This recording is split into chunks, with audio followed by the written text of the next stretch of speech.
Папа, да, может.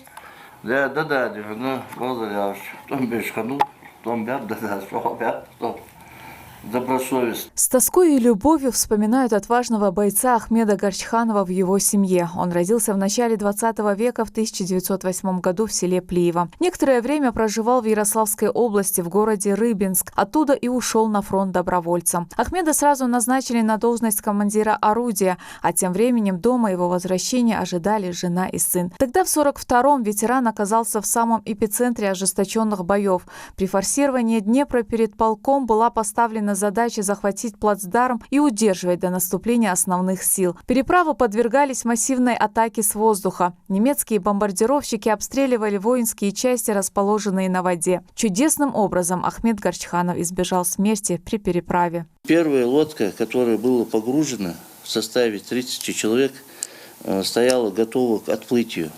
Но командира на этой лодке не оказалось.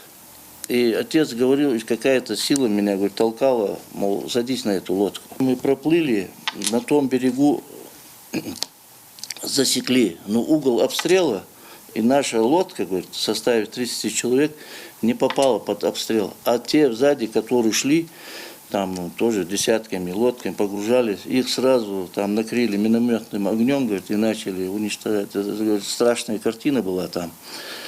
Посмотрим, там эти... разлетали шепки, лодки. Форсирование Днепра 1943 года привело к захвату плацдарма на вражеском берегу. Жестокие бои продолжались весь октябрь, но все отбитые у немцев территории были удержаны. Битва за Днепр стала одним из крупнейших сражений в мировой истории. И уже расцвело, и началась переправа, подход. И первый на берег выпрыгнул командир полка. Он сразу меня обнял, говорит, начал кидать.